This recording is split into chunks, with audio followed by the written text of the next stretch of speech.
right. Good evening, everyone. This is Maya Palacio here with Media Maya, and having with us is the Honorable Marc Bean tonight. So this discussion is going to be just about a lot of things that I think we're kind of touching on right now recently in Bermuda. So yes, we're going to be talking about coalition, exactly what that means, exactly how it looks from the eyes of Marc Bean. But we're also going to be discussing what now, what next after the loss of the by-election for the FDM, and also what it kind of looks like for a general election in Bermuda. As always, you could drop down your questions as well for the Honorable Marc Bean, because it's going to be a really cool discussion. I want to start out like I normally do, just having some fun, questions that are probably going to get his personality to shine just a little bit more, so we get to know him in a slightly more personal way. All right, everyone. So thank you again for tapping in and being here tonight. My Palacio here with the Honorable Marc Bean, going to come through in just a moment as we have this discussion. So right now, as we about to start and I'm about to welcome him on, just a little bit of background information. So Marc Bean is the leader of the Free Democratic Movement and the former leader of the Progressive Labour Party as well, and who has ran for constituency 36 in the 2020 and also recently, we know, in 2024 by-election. And so right now, about to welcome him to the interview and to the audience for this discussion. Let's go. Hello, sir. Good afternoon, good evening, Sister Maya. How are you? I'm feeling pretty good, feeling a little amped up, a lot of energy going on right now. That's a good thing. It's very positive energy, and that's just a reflection of what you bring to the table. So just relax and be yourself in your queenship, and I think that we're going to have a very productive and positive reasoning this evening. Yeah, I hope so. I know that you're not afraid to answer a question, so I'm ready No problem. No, whatever question you have, just feel free, or your listening audience, they may have a question. Then you can just ask. There's no problem. You heard that, everyone. So, if you got a question, drop it down and we'll definitely get to it. All right. So starting off this discussion, I kind of want to ask you just some get to know you ones. These are going to feel a little bit random. So I'm used to it. No problem. All right, cool. So the first one being, what form of protest do you think works best or affects real change? What form of protest works best and affects real change? Mm-hmm. Traditionally, I have never been a person that subscribed to the idea of protest, because once you position yourself as a protester, then vis-a-vis the people who you're protesting against, you're always placing yourself in a position of dependency or weakness. And so there's got to be a different approach to addressing challenges that you may face, especially when it comes to dealing with governments or public authorities. And I think that the last or the least most effective is actually dealing with a protest. Instead of that, it would be better if you organize yourself with others and provide a viable opposition to what you are protesting against, so that the people that are encouraged by what you are saying, you can mobilize them, and then you can take effective action to make the change that you're seeking. Protest doesn't really guarantee change, but functional activity is what gives the best opportunity for the change that you're seeking. So that would be my initial response to you. All right, awesome. All right, the second question I got for you is, who were your biggest inspirations growing up? My biggest inspirations growing up locally, it would be Sam Mabry, my tennis coach. It would be Dr. Riddell Tankett, who had a very positive influence on me. Naturally, it would be my father and my brothers and my family, my sister. And if there was one person in Bermuda that I think has had the most significant influence on myself, is a gentleman by the name of Ross Larry Archibald, or his name is Ross Archie. And I would say, without any fear, without whatever anyone says, Ross Archie is the wisest man that I've ever met. It's the wisest man in Bermuda, and it's a good chance that it's probably one of the wisest men in the Western Hemisphere. And guess what? He works as the janitor at Science Middle School. And if you were to go and ask the young people in the West End about Ross Archie, you will see what I'm saying. No one has been more influential for young people in this country and getting their attention, and then also giving them the tools to be empowered more than Larry Archibald. And so he is my number one inspiration in Bermuda. Likewise, when we look at it from a global context, I would say that the Honorable Marcus Garvey was a major influence and is a major influence for me. But there's no doubt in my mind that the Emperor Haile Selassie I is the number one influence that I have in my life, period. You know, and of course, it's through the Emperor of Ethiopia that I was able to acknowledge and know and identify the God within myself. Because again, the Ethiopian construct is that you have to know yourself, love yourself, and then love thy neighbor as thyself. And so that's where I have my spiritual foundation, my moral foundation, and even the vision that I may have or possess. It doesn't come from me, but it's been inspired by persons like the Emperor of Ethiopia, who is obviously the King of Kings. And so I don't think of a better example than His Imperial Majesty Haile Selassie I as being my number one inspiration. Oh, thank you. Yeah, I got some comments coming here from Bermuda Youth Connect says, yes, I remember Mr. Archibald as well. So definitely had an influence on a lot of people. That's really high praise. Yeah, hey, I say it, I'll say it again. It's the wisest man in Bermuda. And if we needed someone who can sit down and reason with our young people and reach their minds and their hearts, then there's no one better qualified in the country than who they call the janitor at Sands Middle School. But I assure you, he is much more than what he does in 9 to 5. He is actually a giant of a man, a giant of a man. Sweet. I'm sure like if someone could pass on those sentiments to him, that would be greatly appreciated. The next question I got for you is, if someone was to give you $100 million right now, what would you do with it? $100 million? Mm-hmm. Actually, what I would do initially is take that $100 million and turn it into gold bullion. I'll take it out of paper currency and actually transform it into real money. And real money is monetary metals, i.e. gold and silver. Everything else is just currency that's created by central banks. And it's through that centralization of finance that humanity is so easily controlled. And so gold is actually the money of freedom. And so that's what I would do, is to ensure that I can secure it and transfer it into gold. Once it's into gold, more than likely I would take 10% off the top and apply it to philanthropic ideals. I certainly would put it to good causes in which we can help the people help themselves, alleviate some of the social problems that most of us are facing today. And then there'll be a portion that I will utilize, that I would invest into productive activity that again can enrich the country and give a strength to the country and the environment that you're in. And so, yeah, that's what I would do for 100 million. I will put it to good use. All right. And certainly I'm not going to spend it frivolously on cars or bikes or anything like that. Absolutely not. But certainly it would be to use it for us being uplifted. I hear you. All right. So for anyone tapping in right now, this is a conversation with the Honorable Marc Bean. And right now, we're just throwing them out some quick, easy questions. Well, thought-provoking questions to get to know your personality a little bit more.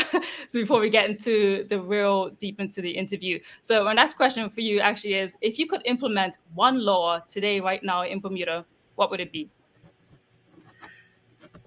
Oh boy, that's a very good question. I have to think about that. If it was one law, because if all it required was one law to fix many of the problems we're facing today, then I think we all know what the answer is. But in terms of one law that I would implement, I would seek to reduce taxation and reduce regulations in the country. And so that's actually not changing the law, that's actually changing rules that come from existing legislation. But it would be to free up the country. And the way you free up the country and send the power back to the people is to take the power away from government. And so you have to reduce certain things that governments hurl and they utilize as tools. And sometimes it's not beneficial what they're doing in terms of the benefit of the country. And so, yeah, that would be the main first steps that I would take will be to free up the country. Yeah, free up the country by removing the rules, removing the idea of this concept of saying no to people. Stop saying no to people, because if you say no to people, then you're taking their creative juices and you're boxing it up and you're putting it to the side, and no country can advance when their creative, the juices of the people is being constrained like that. So government has to be removed out of the picture. And I think that that will release the energy, the good vibes that your generation especially can bring to the table, and we depend on so dearly at this point to give us a strength. That's a pretty big statement, saying not to say no. Yeah, stop saying no. If you're not hurting or harming somebody and their property or their person, then get out the way. Let people take risk. If you take risk and you fail, then you learn from that failure. It's not necessarily a failure, it's just a learning experience. And if you succeed, then all the better, because now your success will be able to be translated into leading or creating an environment for others to follow behind you, and they too can use you as a model for success. But if you say no, if you get in the way of people from even trying to be successful or to fail, then again, you're constraining persons and you're never giving them an opportunity to actually flourish according to their life purpose. Okay. All right, cool. So my next question is for you, kind of going to be like a this or that type thing. So my first one is this or that. Would you prefer canvassing or town hall meetings? Canvassing. Why? Because canvassing is the ultimate sacred environment whereby you come face to face with those in the political realm who have the power to either put you into a position of influence and responsibility or to take it from you. And so when you go and knock on that door, you realize how serious, how sacred our trust has been given to you by those who allow you into their space. And so they are the ultimate stakeholder in terms of politics, and that is the people themselves. And there's no better way to get heart to heart and get that connection with people than to knock on the doors, humble yourself, and listen. And that's what canvassing affords you the opportunity to do. All right, well, I'm curious for anyone who's tapped in right now who wants to answer this question. What would you prefer your politician or MP to do? Would you prefer them come to your house canvassing, or would you prefer that they host a town hall meeting where everyone can show up and ask questions? So drop that in the comment. Let me know what you prefer, canvassing or town hall meetings. Curious. And I don't mind town hall meetings at all. I'm ready to speak, without any being written or any being scripted at any time, whether it's in front of 2 people or 1 person or thousands of people. It's no big deal. So I don't mind town hall meetings, because that's another opportunity to communicate or commune with your listening audience. But when it comes to intimacy in the political realm, there's nothing that comes close to than canvassing. Oh, for this one, would you prefer a general election tomorrow or a general election in 6 months? Makes no difference again. If the premier chooses to call a general election tomorrow, we'll be ready and prepared. And if there are some gaps because we're caught by surprise, we'll be able to sort that out within a couple of days. So that's not a problem. Likewise, if he chooses to go in 5 or 6 months' time, then the same applies. We'll be ready to act, and we're ready to present our vision as a government in waiting, so that people can have consideration as to what this option represents in terms of the FDN. So either or, we're ready when he decides to ring the bell or blow the whistle, like in football, yeah, let's get it. We're ready. And for you, would you prefer people call you, or would you prefer people text you? Call me. Texting is fine. Of course, it has its use and purpose, especially in this day and age. But there's something about listening to the voice of someone and getting their tone or their vibration, because vibration and sound is very powerful. Sound can actually build you up or break you down.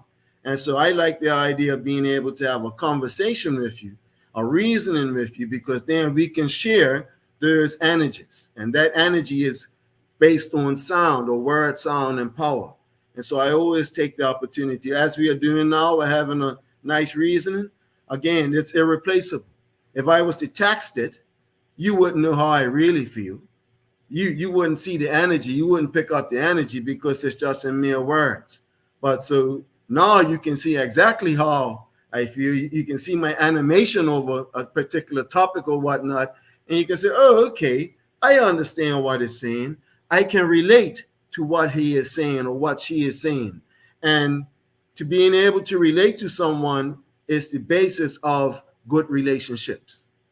Mm-hmm. All right. Cool. And Amber Map is saying, I think a town hall meeting would be great to see other perspectives. However, canvassing is more personal. It's great. And got some other people just tapping in saying hi here from the start of the conversation as well. So thanks everyone for tapping in and being part of this conversation. But yeah, that's the one there from Amber on canvassing. All right, now we're going to jump into some true or false. And you could explain fuller as to like why your reasonings are true or false. And these ones have to do with the FDM in general. So the first one is true or false. The FDM is in favor of the signature learning schools. False. Give us we actually provided our education policy a few months ago, and it was we find it to be comprehensive and obviously not precise or exact, but it's enough for the country to understand our vision and where we would like to take education. We don't think signature schools fit within that vision, but the whole idea of what the PLP has presented, in a lot of ways, they borrowed from the vision that was there in the PLP when I was the leader. They just didn't, they took bits and pieces of it and then added their own twist or spin to it with signature schools. We don't see it that way. In the FDM, we feel that we want to be able to remove the power of education out of the hands of the government and as fast as possible transition to a more hybrid or private sector environment, or if not private sector, certainly shifting the responsibility for education from bureaucrats to those who know best in terms of education, and that is the teachers, the principals, and the parents. Okay, so when you can include those three persons as the key stakeholders, then there's no need from our perspective to have signature schools. It will be better, we feel, if specialization can be offered in every school instead of just one or two particular schools.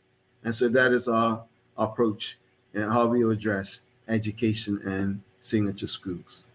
Well, let's say that the FDM does become the next government. Yes. And you want to implement that into the system. Isn't that just going to cost even more money and take away from, I guess, all the money that's been put into this learning process or this learning curve of trying to do signature schools now? Yeah. Well, it's been millions and millions and millions and millions of dollars been like flushed down the drain for education. And where has that got us to? One step forward, two steps backwards. And so I don't think that we should focus on the money that's going to be required to fix a mess that has been seeded up over the years. And then we have to ask ourselves a question: what is the cost, the actual cost of neglecting and not bringing about those changes for the next generation? That's a type of cost that is almost immeasurable. And so I would rather pay a few extra dollars if we need to make some changes or adjustments into the structure of our system, rather than say, well, it just costs too much money and let's just throw up our hands and allow our children to just drift and let the fates deal with them as the fates will lead them. No, I don't subscribe to that. The Free Democratic Movement don't subscribe to that. If there is going to require some changes in terms of the finances to bring about that change, then we will be able to look at it and we will do it. But I will tell you this. I don't think most people realize the actual cost of education in Bermuda. Take away the private sector. But right now, it's about $120 million per annum. $120 million. About 30 million goes into private schools. 30 million is split between the middle schools. Sorry, that was my dryer. Another 30 million goes into two high schools, senior schools. And then you have another 30 million roughly that gets spread out over administration and other components of the system. That's 120 million. But do you know that we pay 150 million per year to some unknown, faceless bankers and hedge fund earners in terms of interest?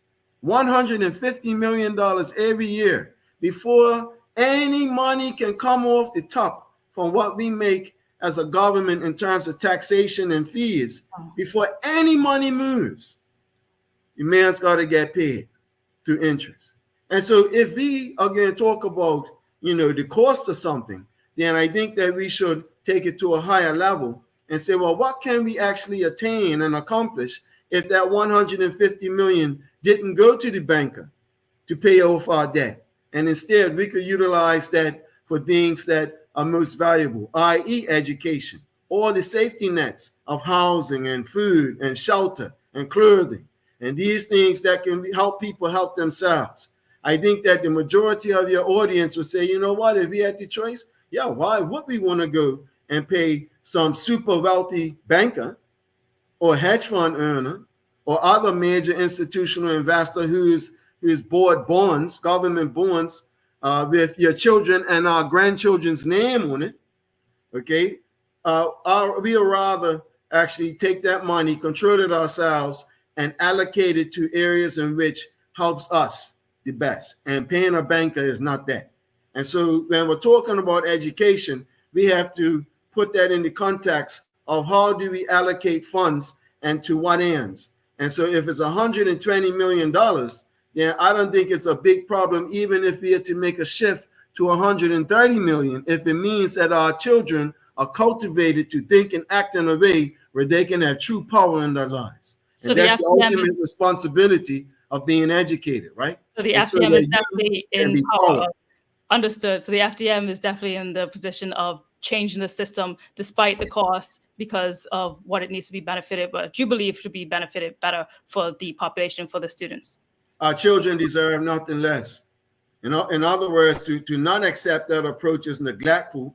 And if you are an adult over 35 years old, 40 years old, and you got an attitude that we just got to keep things as the status quo, shame on you. And I can have some stronger words for you if that's the case, because really you're being selfish and you're thinking about yourself and the here and now today, right? Then what happens with our children and our grandchildren? Well, let's go on to the next question, because I know this one's really passionate for you, but we got a lot. All right, okay, go ahead. We got a lot to go through. We got a lot to go through. I'm sorry. Go ahead.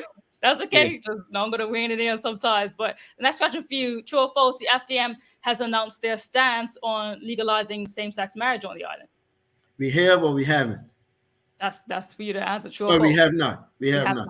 No. All right. And why is that? Because we haven't. No one's asked. And quite frankly, you never had the conversation within the FDM, just hasn't brought it up at all?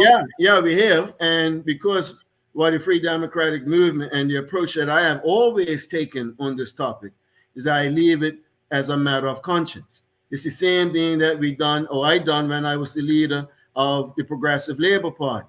Many of your generation wouldn't understand that, but you can ask those who are in favor within the PLP what approach I took when I was the leader, and it was one of giving you the freedom to vote your conscience, and my approach to it doesn't change because I'm in the Free Democratic Movement. I will tell you this, though, that the Free Democratic Movement has persons inside the FDM who are pro-LGBTQ.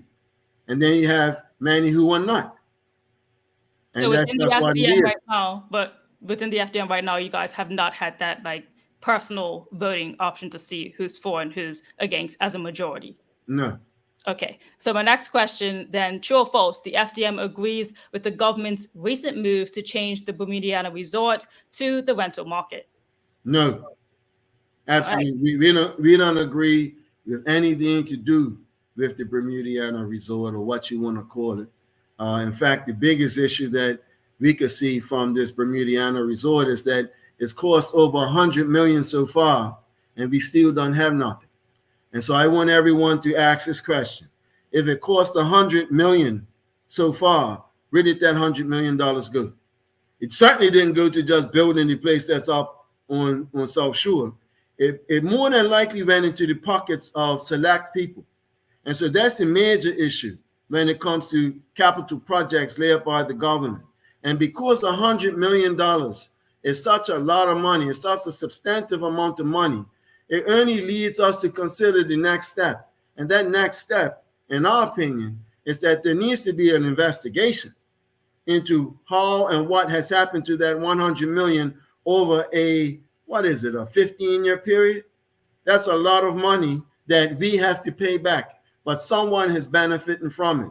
And so before people get distracted as to, well, what we should do now with it, let's deal with how we can avoid getting into this position again in the future, because somebody's got paid off it and somebody needs to be held to account as a result of it. All right. So definitely you guys are not for the new change that they made. What about because the change is put in place, I just curious about the pricing that they actually put out and said that it will be. I mean, because I don't believe there's anything you could really do to like cut it back and be like, this can't happen. It's moved on, it's what we're doing. But they said it's going to be around $3,000 to $7,000 a month. Yeah. And that shows you, isn't it? It really shows you something about this current government, where they spend so much time trying to gaslight everyone else. Okay. But then, and especially when speaking about foreigners, and they try to create this phobia amongst the population towards foreigners. But they are proven to be the number one chief offenders of bending over backwards for foreigners. And so now here we go, a project that was earmarked for affordable housing that should have been for the upliftment of our people.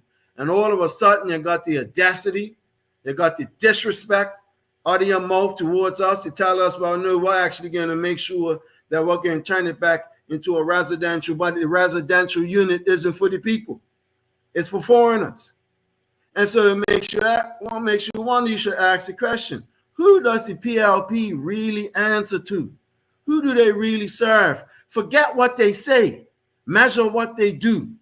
Okay, and from what I've seen and from what we have seen, based on this latest move by the PLP government, it's clear that they do not serve the interests of Bermudians. No matter how much they preach about being Bermudians and Bermuda First and whatnot, they are lying to you.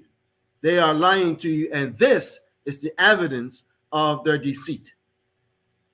Well, I'll say this, that the minister, Colonel Birch, did put out there that it could still be for Bermudians as well. But obviously, a lot of people do feel like without the phrasing being used as affordable housing, like they did before, because that's what they're preaching about, giving affordable housing. Now, for this project, that wasn't really used in the terminology, just that it was housing. And so, yeah, people do feel like it is kind of pushed away from being what the, Bermudian person could actually afford versus what they're trying to bring in, because now the place has like a spa and all these extra amenities because it was meant to be a resort. So they're obviously upping the price of what it should potentially be. But yeah. And then what I know, I don't trust them at all.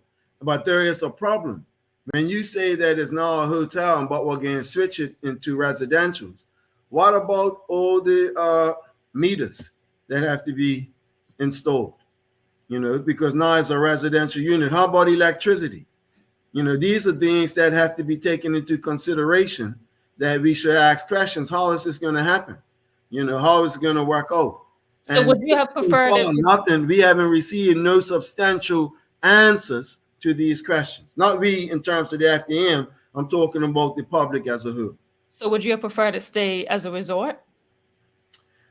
Yeah, I'm not comfortable with either. Okay. Because one is not affordable housing and has never been affordable housing. Okay. And two, if it's for tourists, because it's been built on tourist land, then it should have been a tourism hotel resort perspective from day one. But what I do see this project is merely $100 million cash cow for a select few friends and family of the Progressive Labor Party. That's all it is.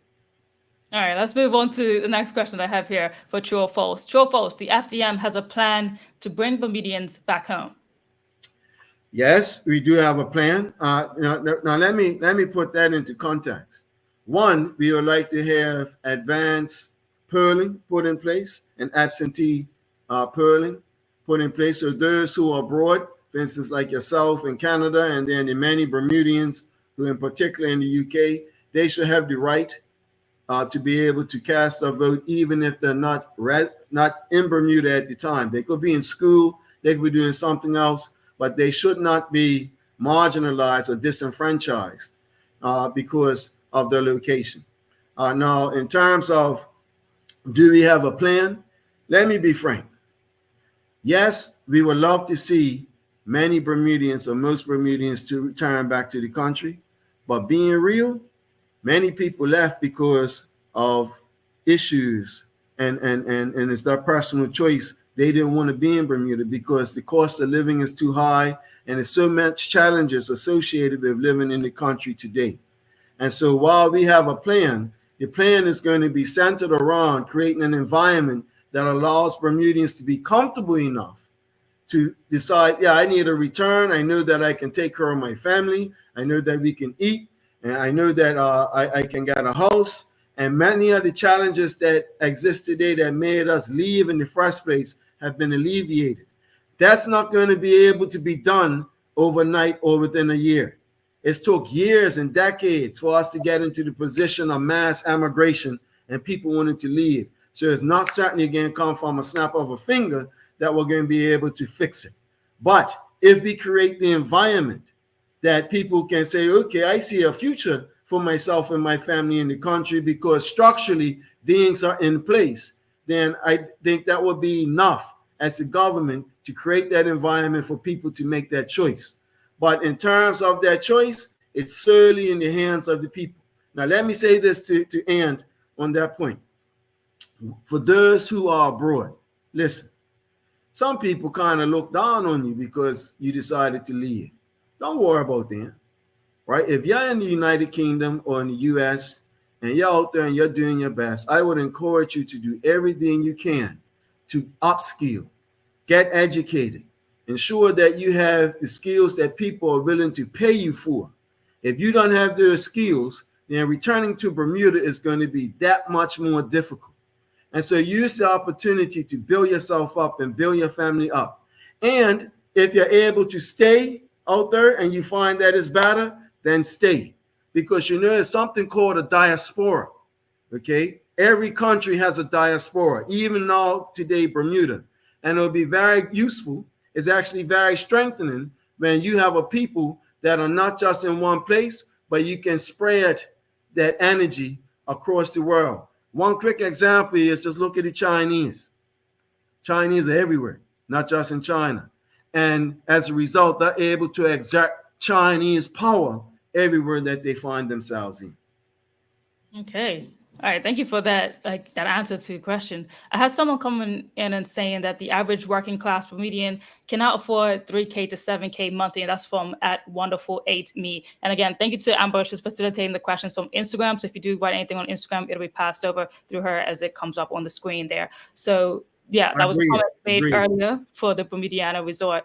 There was another comment that came through from a seed of indigo, and it says, is this entrepreneurship related? Elaborate, please. I don't really know what that's pertaining to. If you could just further say that. I believe it could be speaking to the last thing I said in terms of Bermudians wanting to return home. Absolutely. Or those wanting to stay abroad and take up skill sets. Yes. If you're speaking about real power and risk taking, if you have a natural talent, if you can identify a gap in the market, meaning that somebody needs something and is not being supplied, then by all means, please look at the opportunity of becoming an entrepreneur. Not everyone is cut out to be an entrepreneur, but if you want peace, if you want prosperity, entrepreneurship is the single most sensible pathway to accomplish those goals. And so in the FDM, we encourage entrepreneurship and the ideology of doing for self, which isn't just doing for the individual. It also can mean doing for your family, your community, and obviously your country. All right. So I got a long question coming in right here. Yes, we are taking questions, so everyone just feel free to drop your questions in. This one's coming from Johan. He great. Sorry, I cannot pronounce that at right there, but it's asking, not sure if questions are allowed yet, but if so, to Marc Bean, the FDM has stated that they will not close down any schools under their remit should they be successful in winning the election. How is it possible that this will be done when the birth rate has significantly declined and some schools have under 100 students? Does it make sense to continue with closing the schools? I see what they're saying, but my question is this, right? Are we supposed to just fill up our hands and accept the conditions that we find ourselves in today? If that was the case, then you can say that that's what happened 10 years ago and 20 years ago, and we're doing nothing to reverse the decline. But we have a vision because we love our country. And even though the cup is half full, we feel that if we take the right actions, we can reverse course from the downward trend that our country is facing. So yes, there is a decline in terms of public school attendance, not only because persons have left the country, but parents are making the massive sacrifice of choosing to send their children to private school or private education in the country. All these factors are merely reactions to causes of neglect from a policy perspective. And so as a result, it doesn't mean that we just accepted the conditions that we're in today. We feel that if we take the steps to make the island more productive, the more vibrant, it will be more attractive for persons to return to the island, or it might even be more attractive for parents who are spending $20,000, $30,000 a year for each individual child to say, you know what, I'm confident enough now to send my children back to public school.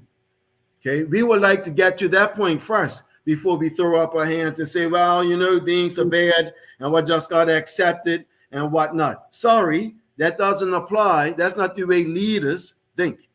Okay, real leaders identify problems and then they solve them in the best interest of the people that they serve. All right, thank you for that response to this question. Again, coming from a seed of indigo, they responded saying yes, and also related to relaxing of taxes and regulations. So in reference to the earlier question about whether or not it's for entrepreneurship and to relate on it and elaborate, they mean in the beginning half of our conversation, when I guess we were talking about how you would want to like relax taxes. Yeah, lower taxes and lower regulations is basically the dinner bow to entrepreneurship and creativity. Once you see that the government is willing to get out of the way and allow you to take risk and either fail or succeed on your own accord, then that encourages people to say, yeah, let me go and take risk and see if I can succeed. Okay, and when you see that, then that just opens up and unleashes the creative juices in people. But when government has restrictions and they keep telling you, no, you can't do this, or no, you can't do that, then what's the sense of even being in the country? You might as well jump on British Airways and go.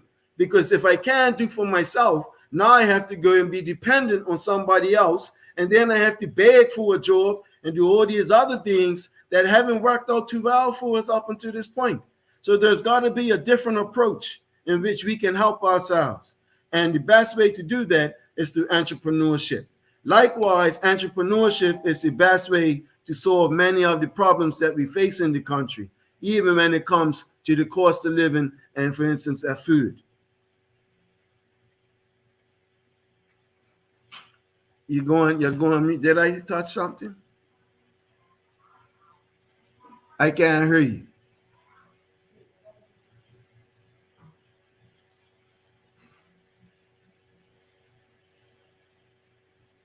What did I do?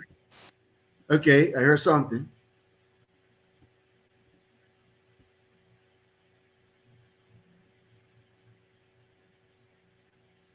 What did I do?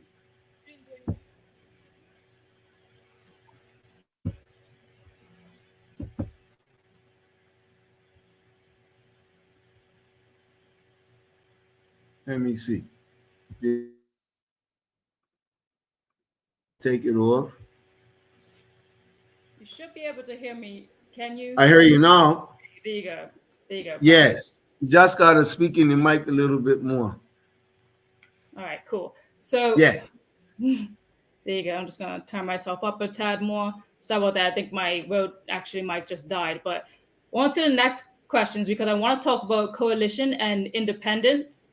But as for coalition, and that has been like kind of been talking about a lot lately, especially during the by-election. And in this video that I'm about to play, it's coming from the former government minister, the Honorable Renee Webb, about coalition. So let's just play this, and I'm going to get your opinion on it right afterwards. Okay. The question I'm asking is there a way forward for the independents, the OBA, and FDM to work together as a coalition group to go up against the PLP in the next election? Well, the independent group hasn't discussed it at all.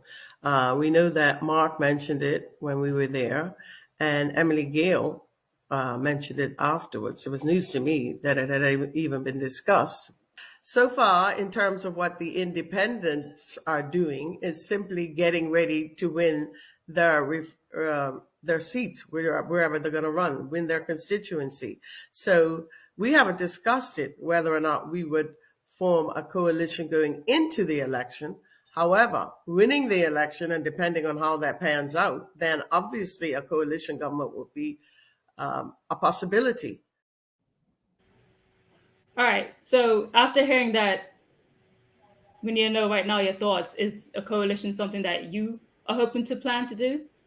Well, as she said, Sister Renee said that was the first statement that I gave when I walked outside the polling station.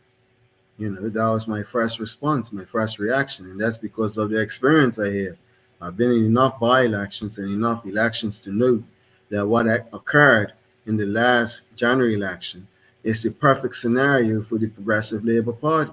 They became the government with 35% of the vote. And the only reason why, I'm not the government side, they won the seat with 35% of the vote.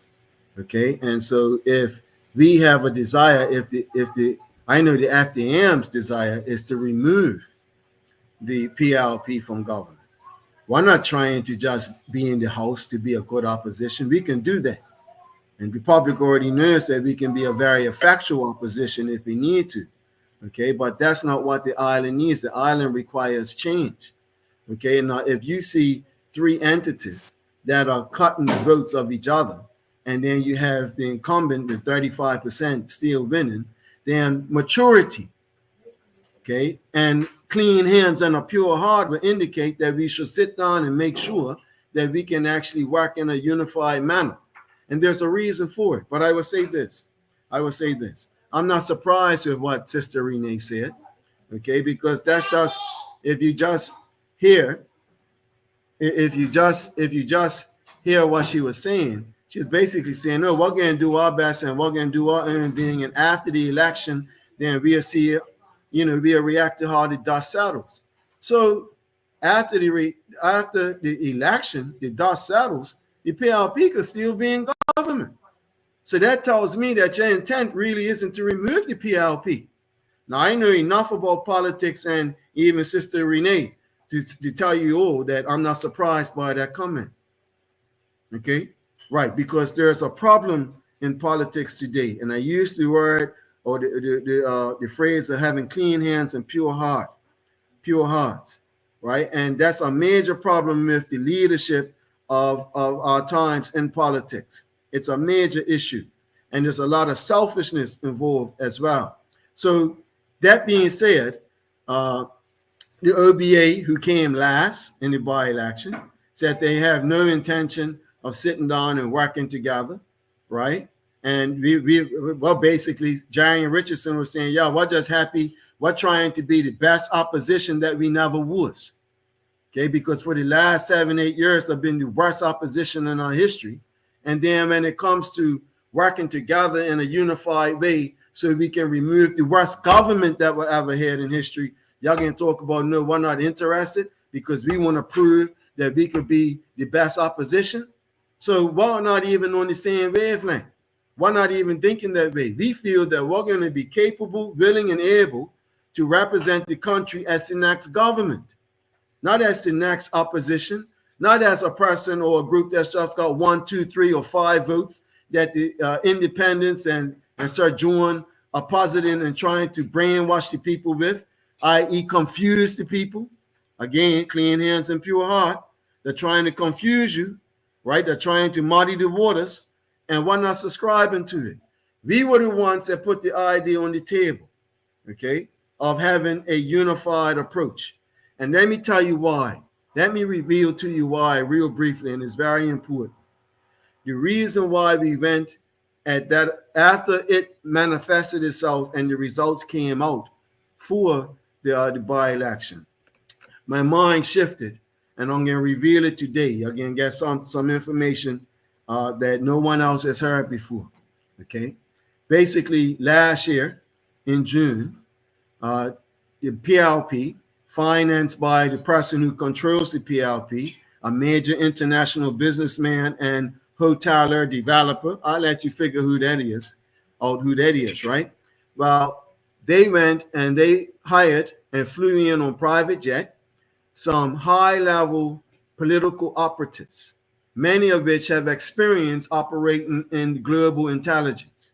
And they assess the viability of going to an early election, this was last year, or having to wait. And part of that assessment, they had to see, well, what type of competition is out there. And the response was this, okay, that we assess the FDM and the OBA and a few others who might be willing to do something on their own. And there is a 15% chance that they will be able to have or find a way to come together as a unified coalition. A 15% chance. The reason why is that there are too much egos or strong-willed persons in the room. Okay? Now, if they identified, that really identified the biggest risk and the biggest headache that the PLP will have. And that is for us to actually get in the room as mature adults and work towards a coalition so we can remove the government.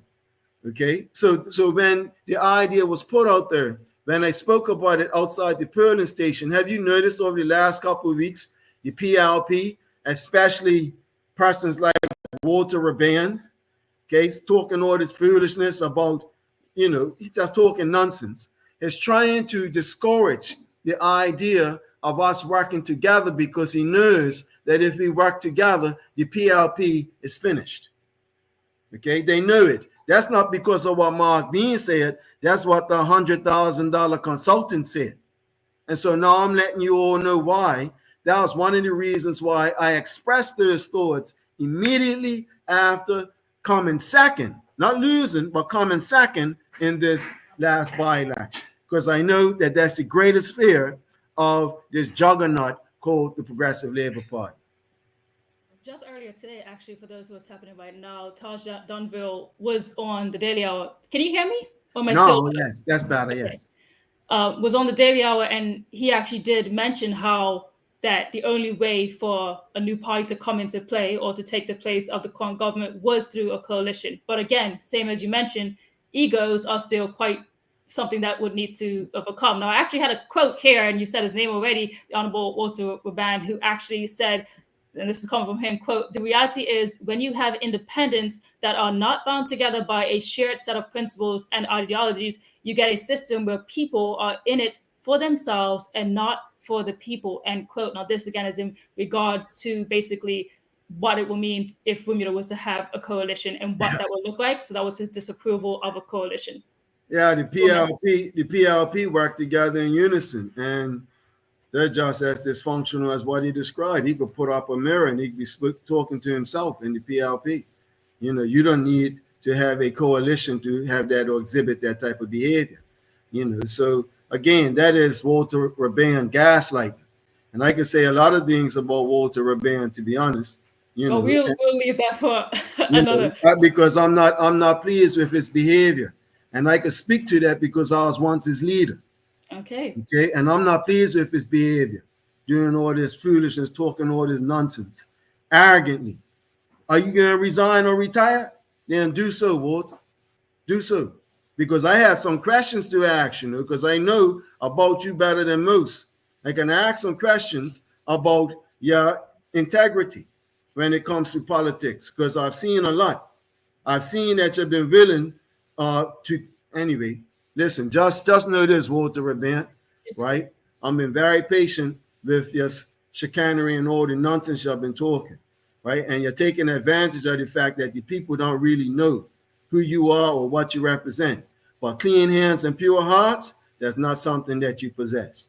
Well, because he's not currently on this show to obviously give his response to anything that you're saying. Yeah, we could have a debate if he he wants it. No, because I'm actually tired of his behavior, right? I'm at to listen. We all had to listen to what has been saying, like some puppet or something, right? Man, let's really, go to some of the comments there's that so have been much things about it that's just unbecoming as a deputy premier. Let's go to some of the comments. Let's go to some of the comments that have been coming in as well. Am I getting a little harsh or naughty? I'm sorry. But that's what happens when we talk about certain persons or certain beings, certain questions. Indeed. But they're not here to, speak with themselves. So we got to keep it a little bit balanced here on this show. The next one we got, someone said, Pinky Girl 79 says, there has been no opposition. The unions for a minute where the opposition, however, they have gone quiet as well. The unions for a minute were, but the opposition, however, has been quiet for a while. Joshua Santucci says, does the FDM have any plan to further the PLP's economic development plan, specifically the medical tourism pillar once elected? Yeah, no, because the PLP's economic development plan can be summarized as one thing: friends and family, pillage and plunder. Okay, and if you don't believe me, then what you think is going on right now in Bermuda? Do you see an economic development plan being deployed over the last 25 years in our country? No, of course not. But what you do see is a select few doing very well, right, and making sure that they represent the fresh prong of these two Bermudas that they talked about over the last few years to get elected. And so, no, we are not mimicking or following any ideas that's coming from the PLP, because they are not offering anything that actually could strengthen the country. And if you don't believe me, just measure what's happening in the country today.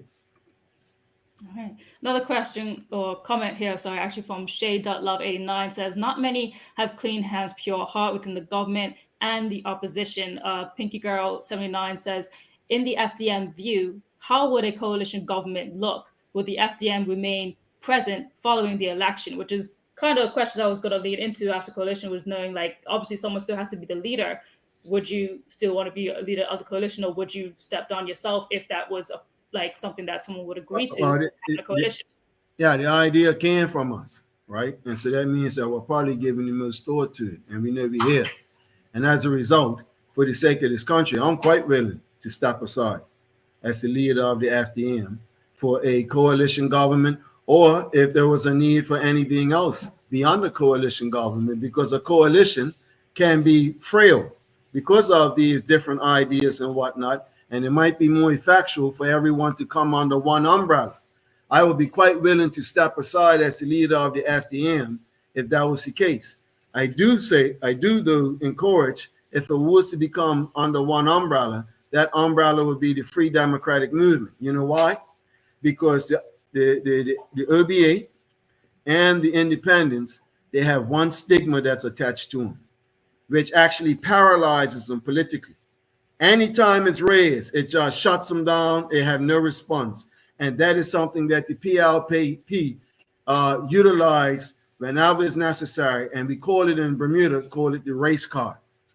Okay? And so just, for instance, they've been putting out these narratives that I myself and the FDM are far right on the political spectrum, i.e. almost fascist.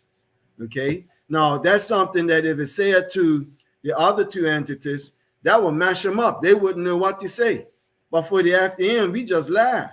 Because if you know Marc Bean, and if you know the FDM, you will realize that we are conservative. But we're not far right in terms of a European political construct. For the younger audience, you probably don't know, but when I came into politics, I came in as a Congo Nati Nyabingi Rastaman. Okay? That's my route in politics. And so if you're going to accuse me or the FDM of being that way, being far right or whatnot, then I can say yes, but in the context of being a Rastaman. Yeah, I am conservative. Of course I am. But I'm not European in thought and in deed. So don't try and twist it up and attach, labels to us that don't apply to us. So to answer the second part of the question, if we do have a coalition, again, yes, I'll be willing to sit down, and if I need to step aside and allow someone else to lead, of course I would. That's no problem. I don't have to be the leader. In fact, I don't have to be in politics. My job might be to facilitate what we're talking about now and step back. If that's what it takes for the country to be saved, that's what I would do. Okay. Now, the other, will we be present following the election? Yeah, we're present now. And I'm sure you got other questions about that where I can go into detail. But we are very active. We made some changes, and we are prepared to conduct ourselves regardless if we don't have support from the other political parties in terms of our coalition and we have to go at it alone, or they want to work, they mature, they put on the big boy pants, and they want to sit down and say, yeah, let's do what's right for the country, then the FDM is willing and able to participate. Thank you for that extended answer to the questions and for getting that all out there. No, you're good. So we got another one coming in for you, and then we'll continue on with talking about basically youth involvement with the FDM. But this one coming from A Seed of Indigo again, and thank you everyone for your questions and for engaging in this. They ask, what is the FDM's position on sustainable healthcare, healthier sustainable food options, mental health resources, reduction in antisocial behaviors through prevention programs? So let's just start with the first one there on your position on sustainable healthcare. Sustainable healthcare, meaning that it's affordable and accessible. I would assume that's what the person's saying. Yeah, of course, every country, every government has the aspiration of providing sustainable healthcare for the populace. The problem is that good intentions often lead to bad outcomes. And what the current government is presenting in terms of the universal healthcare program has proven time again everywhere around the world to be unsustainable. And so we need to look at a different approach to sustainable healthcare. And our approach is more focused on focusing on the knowledge of self. And so once you have responsibility for your own actions, then you already done half the task of making sure that you can put yourself into a pathway of sustainable and good health. The FDM has a healthcare policy from 2020 that has been and is continuing to be enhanced, and we'll probably present it over the next few weeks. And that speaks about an integrated approach where you have the best of Western medicine, and that's complemented with the best of Western or alternative medicines. But let me see as an example. For those who don't know, I suffered a stroke in 2016. Okay, and initially I weren't able to talk, write. Many of the issues that you get when you have a stroke, I was actually struck and having issues with it. But today I'm able to speak and do everything functional. I'm at 99%. Okay, and the only treatment I ever had was acupuncture. Okay, traditional Chinese medicine is what I utilize to help restore my health after my stroke. Okay, so I'm not speaking of it from the perspective of some theory. I'm speaking of it from the perspective that I recognize that there are many ways in which persons can pursue health and wellness, and it's not necessarily just what we see based on the pharmaceutical chemical-based prescriptions that we get in Western medicine. There are other ways too. And really, it's up to the individual to choose what they feel is best for them. It's not for us to dictate, because health comes down to that knowledge and responsibility of yourself, like I said. And that's where we have to start. Doctors and other practitioners are only there to help you and assist you. But if you're not responsible for thinking and acting in a way that's most beneficial for you, If you're irresponsible by smoking cigarettes and doing things that degrade your health, then don't blame the government and don't blame the doctors. You have to blame yourself. And again, the solution to it is to be responsible for making the decisions that determine your physical destiny. Well, just let's clear up and get a streamlined answer to the question when it comes to like healthy or sustainable food options though, and like mental health resources. I mean, does the FDM have anything like in their platform that they want to bring in to actually help make that more accessible for Bermudians? Yeah, absolutely. Because I mean, first off, the food that we receive in Bermuda is of very low quality. Okay, and it's very difficult to even find fruits that have real seeds. Many of these fruits that we receive coming out of California and places today are GMO or genetically modified. There's no way that we can get proper nutrition from genetically modified food. And so one of the ways in which we would suggest and encourage to alleviate those challenges is that we need to source better food from other regions. What do I mean by that? I'm not talking about the government getting a ship and shipping in fresh fruits and veg, or even fresh meats. You know, what I'm speaking about are entrepreneurs who identify the problem. Hey, we have a food supply problem. We have a food quality problem in this country. We need to get together, go ahead and get time charter ship and go to certain locations which we can source food that's at a much higher quality and is at a much cheaper cost. But that's not for the government to do. All the government needs to do is say yes, and then get out the way and let the entrepreneurs take the risk. If the entrepreneurs have got it right, and I think they will get it right because the demand for it is that high, then they will benefit and they will make profits. But guess what? In addition to them making profits, the people will be healthy. And hopefully, they will then lead to example of having others to take the same risk. And with that added competition, you will see lower food costs and higher quality. That's the FDM's vision. It's not something that we will go and do ourselves, but we would encourage the entrepreneurs in this country to do it. And so if those who are listening to me take that idea, feel free to run with it, because I'm actually thinking about doing it myself as an entrepreneur. So you should also do the same thing. Well, the thing about doing that, right, is like the farmers that are on the island and the legislation that kind of blocks them from doing, you know, more organic and sustainable things that they probably even want to be able to implement and put into place as well. So it all that requires legislation.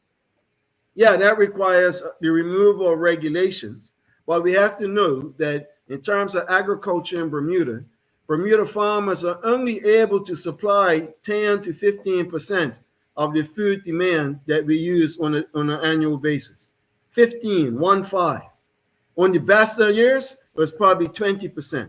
And so we have to use trade as the primary means to not only ensure that we get good food, but we get good food in quantity.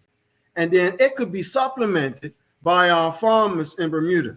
People might not know, but my father, who is now deceased, is one of the longest serving farmers and fishermen in Bermuda. He was before he passed. And so I'm the youngest son of a farmer and fisherman. I picked a lot of potatoes and carrots and stuff when I was younger. So I understand it, but I also know the reality that we farmers, like the Tom Watsons and the others, do not grow enough to sustain the country on a day-to-day basis, and it has to be complementary to international trade. Okay, all right. Moving on now to just talking about some youth development in terms of what the FDM is doing to actually bring people on. So again, I know I talked about a little bit earlier, but if you tuned in into the Daily Hour this morning, Taj Donville-Otterbridge, who is an activist, a social activist, and writes a lot of like controversial political pieces as well. So he said today the following about the discussion you and the other three candidates actually had with Bermuda Youth Connect when you guys were having your discussion before the by-election. So let's tap into exactly what Taj said today. I'm serious. That's what the interaction is like.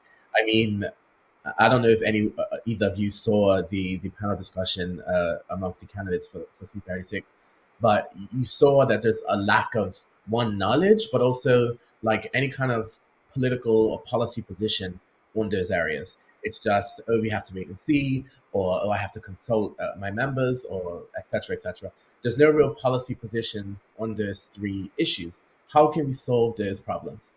No one in the government is really saying, or the opposition, or any of the opposition parties is really suggesting how we can address those issues. So the issues in question that Taj is talking about are climate change, human rights, social justice, so LGBTQ plus rights, and like resources when it comes to private school and public school, and allocating that responsibility in a human rights way. So I want to give you the opportunity now here to kind of change their mind about it, and you could either pick one or all to talk about what policy you actually have in place with the FDM when it comes to climate change or human rights or social justice. Yeah, no problem. I know Taj. I've looked at his writings, and I don't think much of what he says is controversial. He has a lot of potential, and I could see him being involved in the political space directly instead of just being a commentator or a pundit, but a person who is directly involved and puts himself forward for elections. And I know that a few weeks ago, he gave an analysis of that same event. And to his credit, which I respect, he did acknowledge the fact that, what he is speaking about generally didn't apply to myself as the FDN, and that's just, I mean, come on. I everything, you were there, we were all there, and I answered every question that was asked, of me during that. And of course, he acknowledged it's a result of the experiences that I have. And he did say one thing that needs to be corrected. And that is that because of the training I received in the PLP. No. The training I received came before the PLP. And then when I entered into the PLP, I done a lot of that training of the next generation coming through. Okay, so let's get that clear. In other words, before I came into politics, I was already prepared.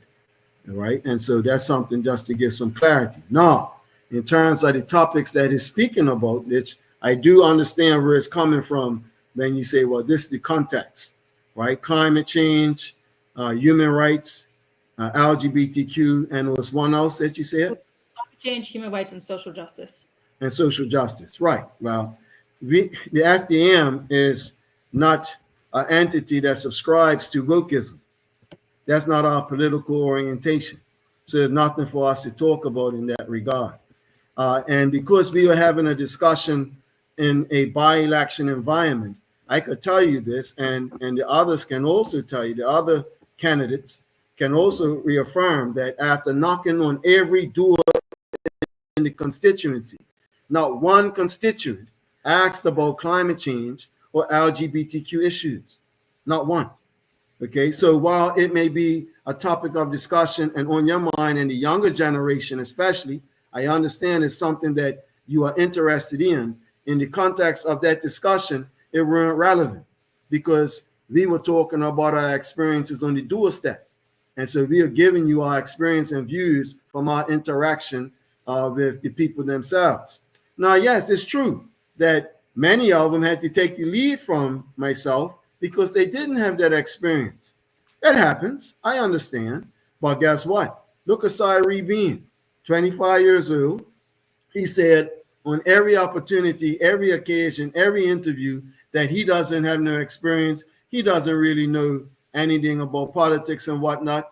And he still came third. He almost got 100 votes. But he actually told the public that he doesn't have no idea what he's doing. Okay, so, you have to keep in mind that, even though you are not that equipped in Bermuda's current environment, you didn't even have to be equipped and you still can get votes. Does that beneficial to the country politically? No, not really. But again, Cyree was honest, and that's what he presented during that discussion. So I take what Taj is saying, right? I understand what he's saying in terms of the policies or the interest that he has, and many of young people might have in terms of what I call woke politics. The FDM don't subscribe to woke politics. We just don't. All right. And because that is basically a left-wing approach to politics. And that's, well, not left-wing, well, actually more centrist and center-right than others on the political spectrum. So we don't subscribe to making a priority the idea of climate change or LGBTQ or any other issue that Taj might feel is a concern to him, which is his right. It's his right, and it's others' right to make that their concerns, but it's certainly not a big issue for us. Now, because it's not a big issue for us, that doesn't mean we are negligent or unwilling to provide a conversation on it. It's just that we felt that there are other more pressing issues coming on the doorstep in constituency 36 that we needed to discuss. Could you confirm here, though, whether or not, obviously it wasn't in the right space for that conversation, but does the FDM still have any stance on their own platform when it comes to climate change, human rights, or social justice? Climate change, we made a point. I gave an interview to the Royal Gazette, ended up getting ridiculed by the typical ridiculers, but we made it clear that climate change is not something we subscribe to. People have to understand that this view that the climate is changing is a political opinion. It's not a fact. Okay, it's a political opinion. As many people who subscribe and watch MSNBC and CNN and all these other mainstream media houses that are paid to push that agenda, you have just as much people who don't subscribe to that agenda and have a different view. And the last time I checked, we are free to have opposing views. The last time I checked. So we shouldn't be used or be forced to subscribe to something that makes you feel good when it's something that we don't agree with. Okay. And so we take the approach that climate change, let me put it to you briefly. That the just to say that it's climate means that it changes. The climate changes every day, unless we don't understand what climate is. The climate changes every single day. So the FDM does not believe in climate change and what's being like. No, because right. Listen, we don't subscribe to it. Okay, let's move on to the next question. Is how many young people are actually members of the FDM, and that be generally, you could give the age range that you believe, but do you guys even have maybe like a young leadership group for FDM, and are you even trying to engage younger people to actually be a part of your political party? Yeah, our whole entity is based around young people, to be honest, and to be frank. And we have a group called, in our constitution, called the Young Democrats. And from the Young Democrats, we have created a entity called the Youth Leadership Academy, which the intent is to, as Taj had mentioned, to his credit, the Youth Leadership Academy has been established to prepare and train persons between the ages of 18 and 35 to assume the role of leadership politically in the country. Now, it's not just applicable to political leadership, but it also could apply to community leadership and other institutional leadership. But there is a gap in terms of preparation that we also see within the country for your generation. And so what we're doing is we're putting together an academy that young persons can come in, and if they're really interested, we'll be able to prepare them to be functional leaders in the shortest amount of time and give them the tools in which they could be effective. So Jadea Spencer is the head of Young Democrats, and she's responsible for moving and advancing our Young Leaders Academy forward. And we have developed it with the support of some very highly prominent persons who are trained in that space of preparation and education and training.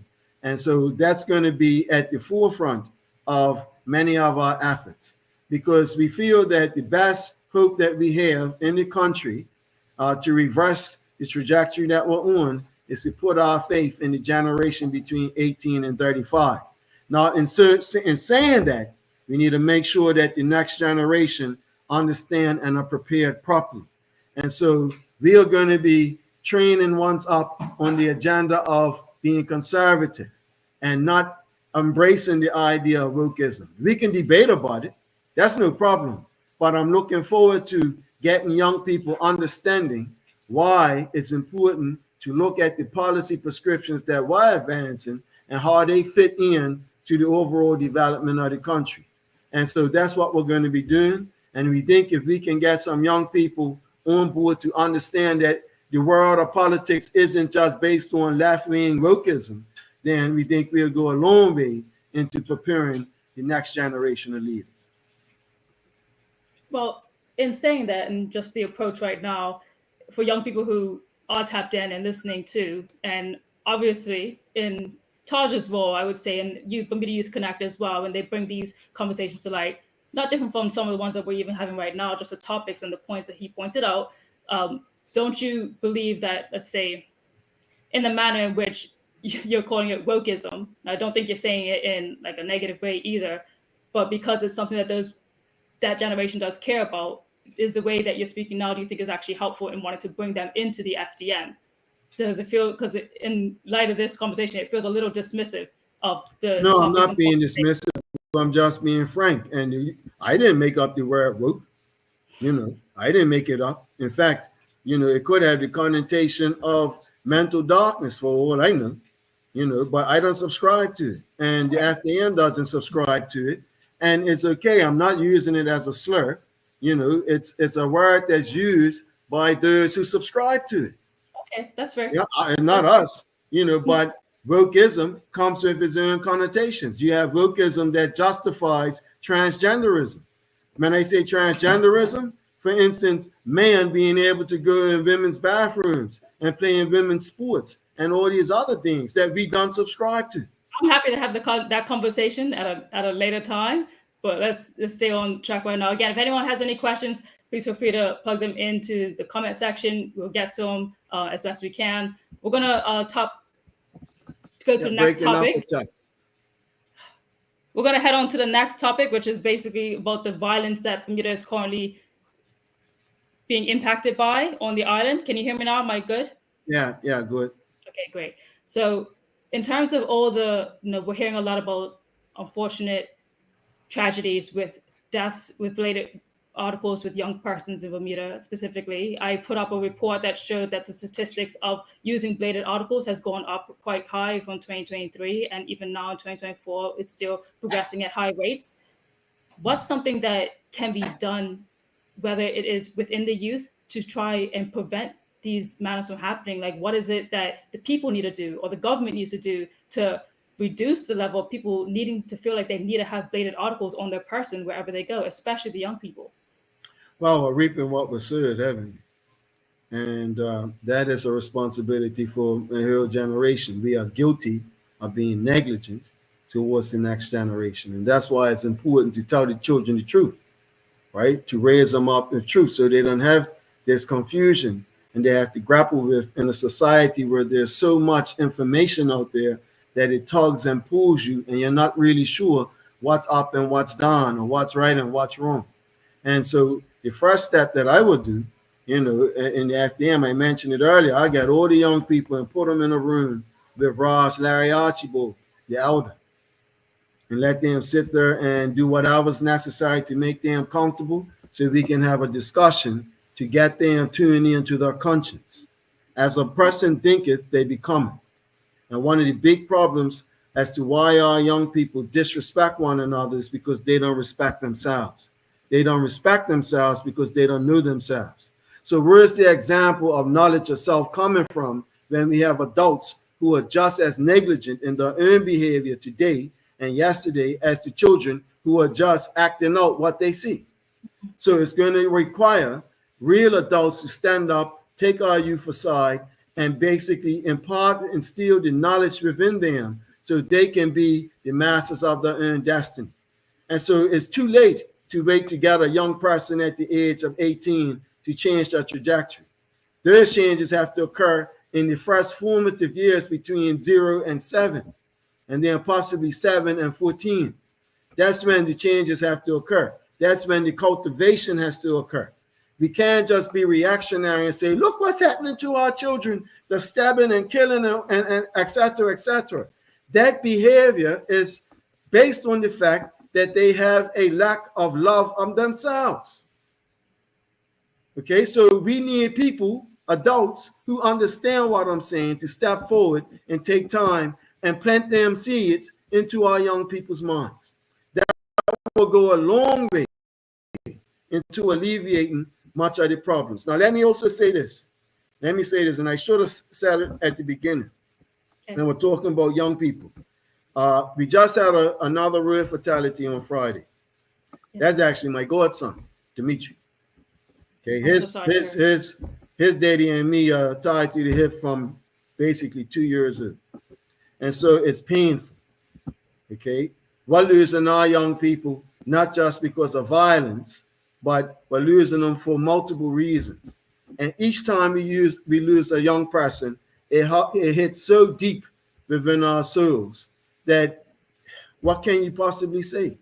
I can't even say anything to one of my best friends right now because the pain that he has only could require me to be silent. And when I get to see him, I'm just going to hold him and comfort him. All right. Now, the way his family and what his family are going through right now, there are so many other families who have been through it before. Our young people are being lost for a multitude of reasons. And whatever the reason it is, the pain remains the same for those who they leave behind. Okay. And so it's no laughing matter. There's no easy solution that we can provide, except that as adults, we need to show up. We need to show up in their lives, okay, and start providing them with the tools in which they can make the right decisions in their lives, okay? That's all I can say at this point. And I'm not saying that in reference to my godson passing and the horrible accident that he had. I'm speaking about, generally speaking, our young people are desirous and they're seeking for adults to sit them down and give them the reasoning that will elevate their consciousness. And that's why I say Ross Larry Archibald is the most equipped person in Bermuda for that. I trust and believe. Definitely want to say my condolences to you and your godson. Yeah, I know. We report these fatalities often, like as me as a reporter having to do it all the time. It's never easy to even say it, and I've gone through my loss of really close persons dying on the roads of Bermuda. So I'm feeling for you. I'm feeling for your family at this moment because it's happening way too often. It's a lot of young people, and it's not just fatalities. It's serious road collisions. It's injuries for life. It's families having to take care of families for life, and it's detrimental. And again, leading back to even the health insurance and the cost of it. When these things happen, it just.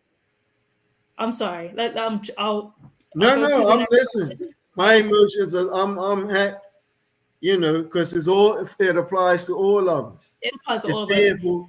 I know it's painful for you. It's painful for all of us because when it rains, it just doesn't rain on one person's roof, And so I was just speaking of it with a deep degree of empathy because we're all living it and feeling it. And so, it's to speak about it is just to bring light that our young people are very precious. Man. Yeah. Exactly that.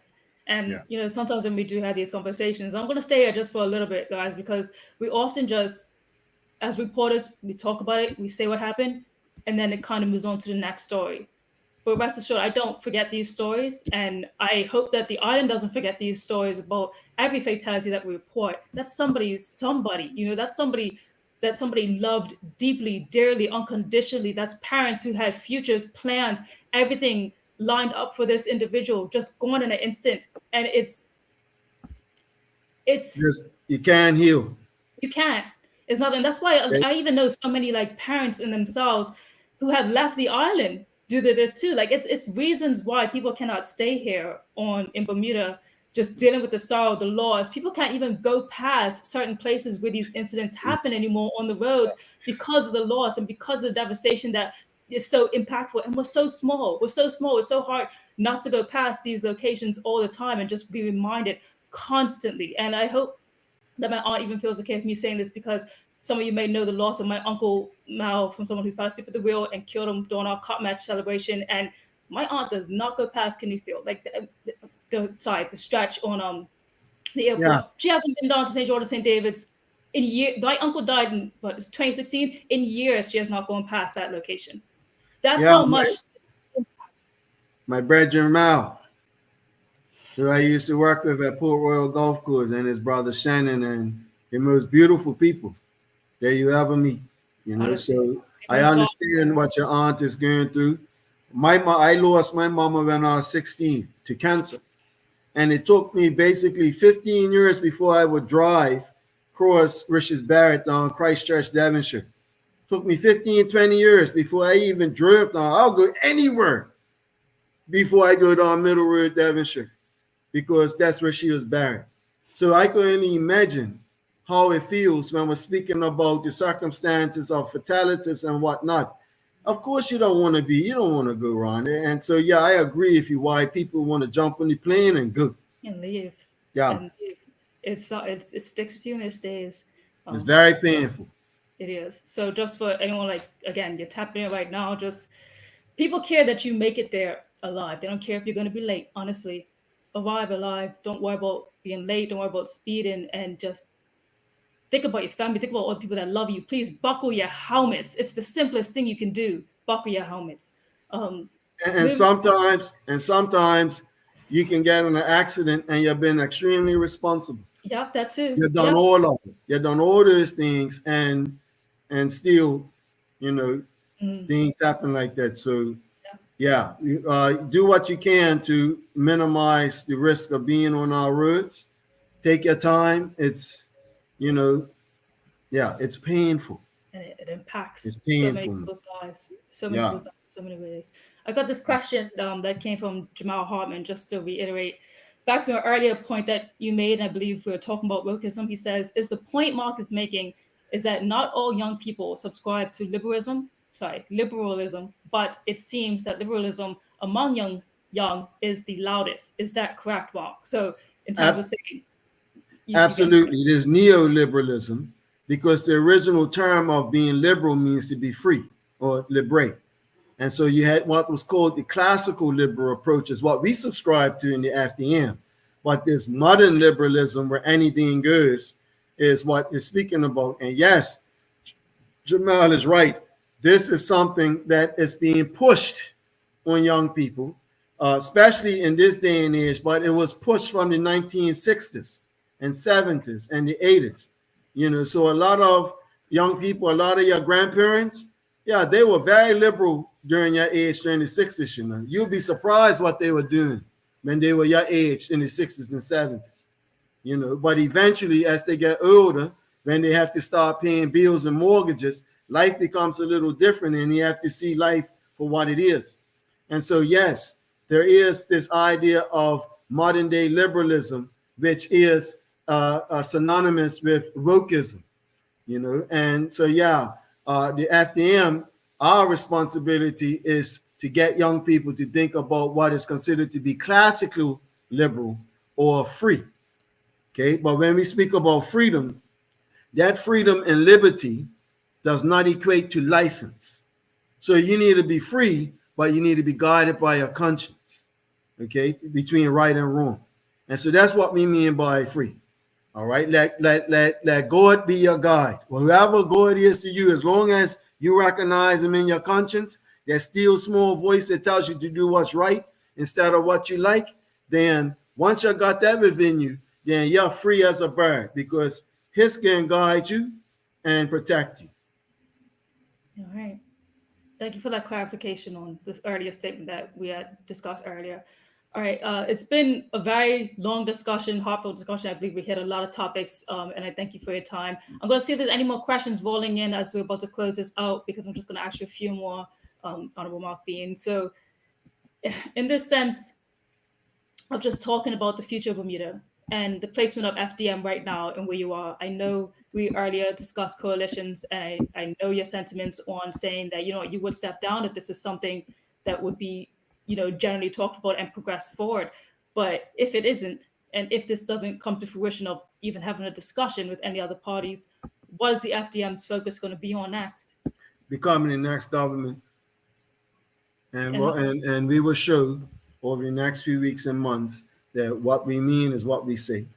And we feel that we represent the best opportunity for the country to have an alternative government, even if others are stuck on selfishness and they don't want to work together. That's no problem, because we're going to have the quality in-house, right, to be able to present a viable government in Dayton. And so what we're doing now, since this last by-election, is that we have done some housekeeping within the FDM. We now have a full executive council, and we are getting our committees up and running functionally because, as you could imagine, being a formative entity, even after 3 years and certain stops and starts and changes and whatnot, we did not institutionally have everything in order, meaning having a structure with persons with responsibilities, et cetera, and it was revealed as a weakness for us in this last by-election. That has changed. We now have a new chairman, the excellent Omar Deal, and he is supported by an executive of approximately 10 persons, 10, or actually 14 persons, 10 of which are women, which we're proud to say, and we like it that way. And so we're going to also be bringing in and announcing some fairly substantially experienced persons who are going to be revealing themselves within the FDM over the next few weeks, because what we're seeking to do is have a balance of experience of persons who have the capability of leading the country.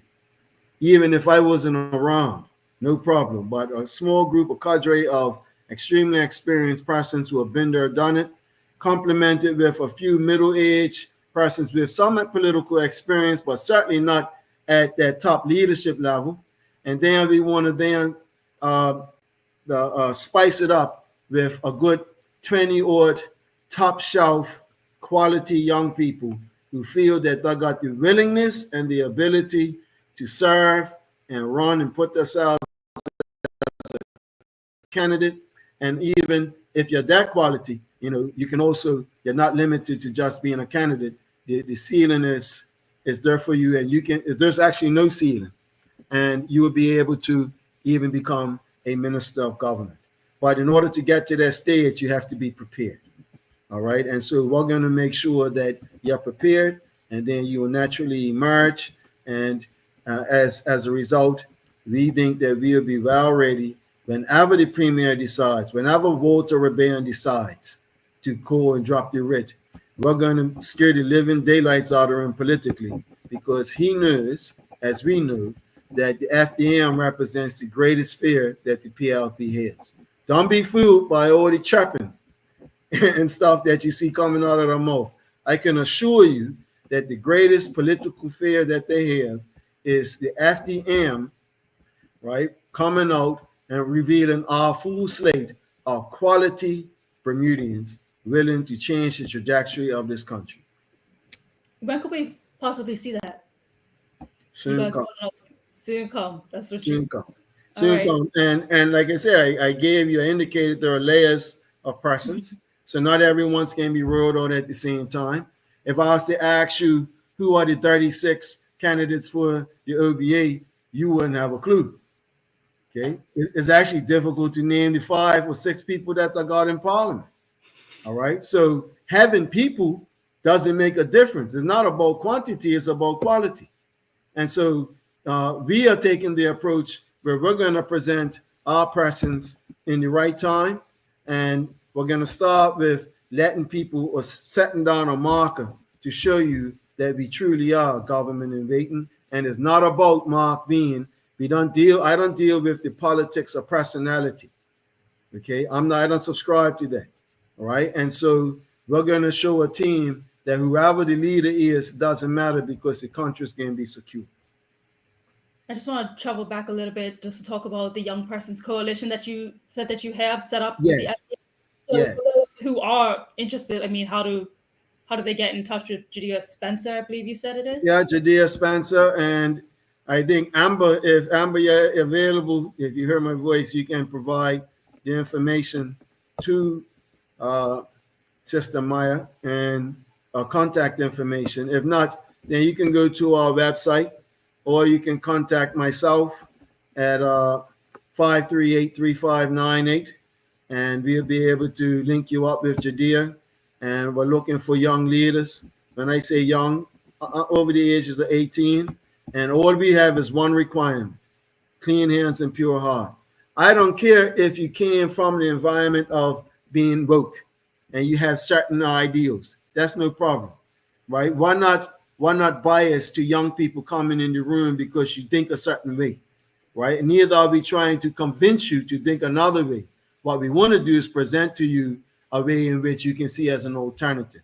And if you see it as viable, if you feel that you're getting value by being in the FDM's presence, then you are quite welcome.